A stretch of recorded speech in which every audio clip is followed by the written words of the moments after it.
Hello mga kapobre, tignan nyo itsura ng ilog. Napakababaw, may mahuli kaya silang isda dyan. Ito may isa patuwad-tuwad kasi ang kinukuha. Katang daw kuno. Ang tinatawag nilang katangahan.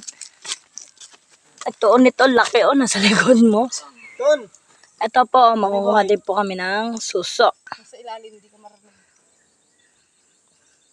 Sakto na ito, Johnson. Ay, Tony Boy. Ay, Sabado. Ang daming hipon. Oh, Yung yung katamtaman lang. Hindi hipon yan. lamang. Tsugpo, tsugpo. Ano yung uwang? Ayun, malaki. Putang na. Putang na daw. Nahuli mo talaga sa kamura mo. Sorry ka na. Ang tawag talaga tayo nito. Ang dami. Kung may siwa ako, dami ko nahuli na hipon din eh. Alam mo lang yun.